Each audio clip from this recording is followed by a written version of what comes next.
Pemerintah memastikan harga pangan stabil dan pasokan aman selama bulan Ramadan dan Lebaran. Lalu bagaimana menjaga kestabilan harga pangan? Berikut wawancara khusus TV One dengan Menteri Pertanian Andi Amran Sulaiman.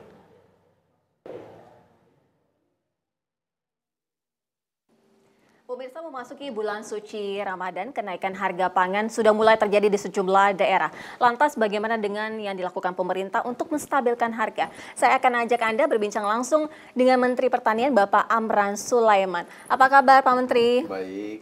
Sehat ya Pak? Alhamdulillah sehat. Alhamdulillah. Pak, kemarin ketika sidak di lapangan, harga-harga seperti apa? Sudah normal? Sudah tidak lagi menjerit? Kelihatan saat ini harga-harga relatif stabil, kelihatan agak naik adalah cabai. Iya. Tetapi kami sudah menghimbau kepada seluruh pengusaha, pedagang dan seterusnya agar tidak menjual di atas HET, harga eceran tertinggi. Kenapa? Seluruh komoditas strategis, 9 bahan pokok itu lebih dari cukup stoknya. Yang kita lihat salah satu contoh adalah beras. Beras saat ini sesuai data BPS, panen bulan Januari, Februari, Maret itu naik 52%. Kemudian yang kedua, stok tertinggi selama 6-7 tahun terakhir. Itu 2 juta ton lebih. 2 juta ton di Bulog. Kemudian masuk panen puncak. Jadi tidak ada alasan, tidak ada celah harga naik. Dan untuk cabai, Pak Menteri, kan kita tahu kayak seperti di Lombok Tengah itu angkanya luar biasa di 200.000. Sangat-sangat pedes gitu, sepedes harga cabai gitu. Jadi memang cabai ada kenaikan tapi tidak seluruhnya se-ekstrim itu naiknya. Bahan pokok ini kan bukan cabai. Cabai adalah salah satu bagian kecil. Tapi yang paling penting adalah beras. Yeah. Beras ini dipakai semua orang, semua kalangan. Nah ini jumlahnya cukup besar. Yaitu butuh per bulan kita itu butuh 2,5 juta ton. Ini besar banget. Nah, kita fokus pada beras, kemudian minyak goreng. Nah, minyak goreng juga tidak alasan naik. Ada kenaikan sedikit, beras ada 2%. Tetapi kami sampaikan tidak ada alasan naik. Kenapa? Kita produsen minyak goreng produsen terbesar dunia. Iya. Artinya apa? Bukan bahwa ada kenaikan harga karena pasokan. Dulu alasan bahwa pasokan kurang, stok kurang, dan seterusnya. Nah, kayak telur ayam, alhamdulillah stabil, ayam stabil. Salah satu memang yang mencolok sedikit adalah cabai. Yeah. Tetapi produksinya cukup. Hanya saja distribusinya yang biasa tidak sempurna, tidak baik. Salah satu contoh, kalau aku tanya balik, beras kenapa naik 2%? Padahal harusnya turun kan, karena di tingkat petani turun. HPP, pembelian harga pemerintah yang sudah ditetapkan, itu HPP, itu masih di bawah HPP. Kalau average seluruh Indonesia itu seluruhnya di bawah HPP. Tapi di konsumen naik. Yeah. Ada middleman kan. Yang kedua, minyak goreng. Minyak goreng kita produsen terbesar dunia. Kita memproduksi CPO 58%, hampir 60%. Dan kita yang menguasai pasar dunia untuk CPO, salah satu bahan baku dari minyak goreng. Terus kenapa naik? Kenapa masih ada harga di atas HET? Artinya apa? Ada di middleman, ada di tengkulak. Ini yang harus kita himbau dan bahkan kita tindak. Kami sudah komunikasi dengan Pak Kapolri, Kabar Eskrim, Wakapolri. Kami koordinasi, kami telepon setiap saat. Kami sampaikan ini harus ditindak yang mempermainkan nasib rakyat kecil, terutama rakyat Indonesia.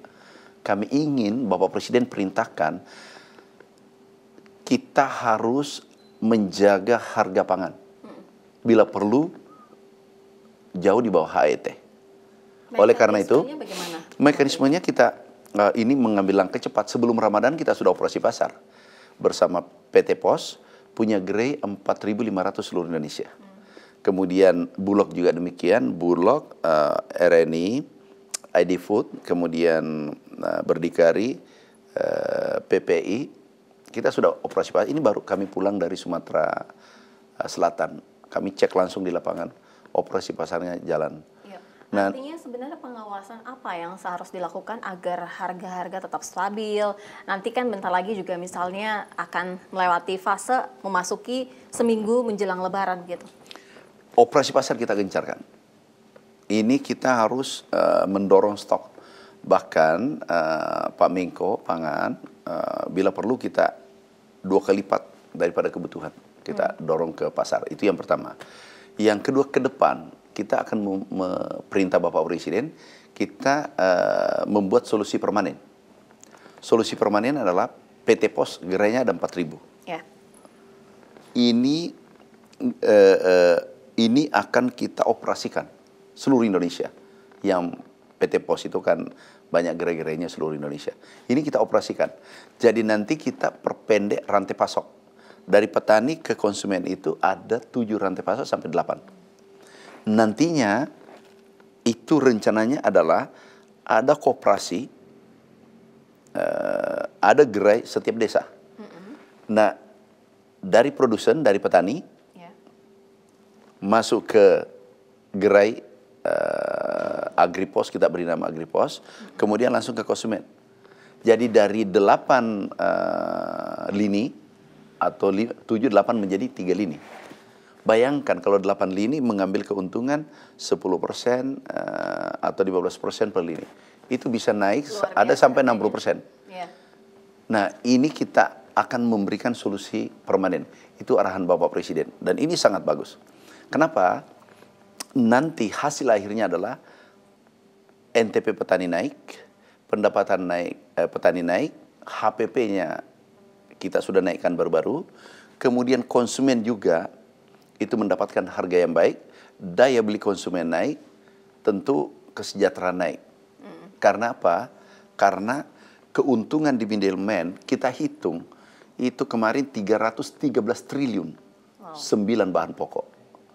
Ini kita perpendek dari 8 lini menjadi 3. Nah, kemudian nantinya yang mendapatkan keuntungan adalah konsumen dan produsen. Harusnya 2 ini yang mendapatkan keuntungan. Kita lihat beberapa gerai-gerai ya, seperti Unilever, itu untungnya seluruh dunia itu maksimal 5%. Ini bayangkan 40%, 30%, 50%. Betul. Pak Menteri, di pasaran ini kan ketika konsumen membeli langsung di pasar, emak-emak ini kan banyak banget yang panik, khawatir, histeris gitu kan, karena harganya sangat-sangat menjerit gitu, mencekik leher banget. Nah, artinya untuk termnya itu akan berapa lama? Butuh waktu berapa lama menstabilkan? Jadi gini, Mbak, janganlah dibuat panik, karena produsen,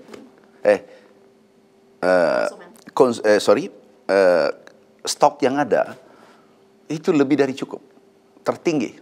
Jadi biar tenang ya, semua stok aman, 9 bahan pokok kami jamin lebih dari cukup stoknya. Telur, ayam, minyak goreng, beras. Kita lihat negara tetangga. Baru saja kami baca di Jepang harga beras 86.000 per kilogram. Malaysia rebutan beras. Indonesia lebih dari cukup. Jangan dibuat panik. Kami jamin sebagai Menteri Pertanian, kami jamin stok lebih dari cukup. Minyak goreng kita produsen terbesar dunia. Beras, alhamdulillah, kenaikannya kata BPS baru-baru diumumkan tertinggi selama 7 tahun terakhir. Tertinggi produksinya sampai angka sementara ya, itu sampai April. Ya. Pak Menteri, kalau tadi malam apa saja yang diberikan arahan oleh Pak Presiden? Yang pertama selalu pesan beliau adalah bagaimana menjaga produksi, bagaimana menjaga stok sehingga konsumen mendapatkan harga yang baik. Nah, kemudian yang kedua adalah beliau memerintahkan jangan ada harga di atas HET. Karena pasti ditindak. Ya. Kami kalau sudah melakukan himbauan, pendekatan secara persuasif, tapi masih banyak yang membangkang, terutama pengusaha-pengusaha yang besar, pasti ditindak. Aku jamin. Seperti apa, Pak Menteri? Disegel, dicabut izinnya, disegel perusahaan. Tidak ada ampun Nggak gitu ya? ada ampun demi Merah Putih, demi rakyat Indonesia. Kalau kita berbicara nanti ketika tadi Pak Menteri kan bilang stok aman ke depannya, artinya Lebaran ini juga harga stabil kan ya Pak Menteri ya? Lebih dari cukup. Kita siapkan. Cukup dan harga stabil? Stabil. Kita usahakan harga stabil, jangan ada permainkan karena stok kita itu bisa mencukupi 4-5 bulan ke depan. Jadi, dan kita produksi terus. Apalagi hanya 1 bulan. Ini kan 1 bulan, hanya 1 bulan. Ya. Jangan mengganggu saudara kita, sahabat kita, penduduk Indonesia yang sementara beribadah di bulan suci Ramadan. Biarlah beribadah saudara kita, jangan diganggu. Karena stok lebih dari cukup. Iya. Ada juga dari Presiden ya agar menjaga harga gabah kering di petani. Itu langkahnya seperti apa, Pak Menteri? Nah, kami monitor di lapangan. Nah, ini yang anomali kan, harga di tingkat petani berteriak. Harganya di bawah HPP. Iya. Di sini harga di atas HET. Tentu yang salah siapa? Produksi melimpah, tapi konsumen juga ada kenaikan harga dikit. Di sini di bawah HPP. Ini yang menunjukkan bahwa produksi melimpah. Kemudian di sini naik sedikit. Berarti middleman yang harus ditertibkan. Lagi-lagi middleman. Jadi para pengusaha, saudaraku, sahabatku, kami himbau seluruh Indonesia, jangan menjual harga di atas HET, harga eceran tertinggi pemerintah. Karena kami temukan di Sumatera Selatan tadi, kemudian di Jawa Tengah, di Jakarta. Kalau masih tidak ikut aturan pemerintah, kami yakin dan kami sudah sepakat penegak hukum akan bertindak. Sejauh ini apa saja Pak yang ditemukan? Itu minyak goreng dengan beras. Kalau cabai kan, cabai kan pernah juga harga 3.000 per kilo. Iya. Pernah juga 5.000 per kilo, 4 bulan, 5 bulan lalu. Faktor cuaca juga mempengaruhi. Iya, itu cuaca. Tetapi yang paling penting dulu adalah beras, minyak goreng, telur, ayam, dan seterusnya. Ini sangat penting. Nah, yang kita syukuri adalah 9 bahan pokok ini lebih dari cukup. Dari stok kita lebih daripada kebutuhan untuk 3 bulan ke depan, 3-4 bulan ke depan. Jaminannya stok ini cukup, kemudian harga stabil, akan seperti apa mekanismenya ke depannya selama kurang lebih 5-6 bulan? Kita yang pertama adalah mengisi pasar sebanyak-banyaknya. Yang kedua, kita operasi pasar. Nah, operasi pasar ini di atas dari di bawah dari HET. Ini HET, ini di bawahnya lagi. Contoh minyak goreng, HET-nya 15.700, tetapi kita jual 14.700. Juga beras demikian. Jadi semua di bawah HET. Kami yakin ini akan dapat menstabilkan harga dalam bulan suci Ramadan. Baik, terima kasih Pak Menteri Pertanian Bapak Amran Sulaiman. Luar biasa ya, jadi emak-emak, ibu-ibu yang nonton sudah bisa tenang. Nanti sampai puasa stoknya aman, sampai lebaran, sampai 5-6 bulan ke depan aman stoknya. Harganya juga dijamin stabil. Amin. Terima kasih Pak Menteri atas waktunya, selamat beraktivitas kembali.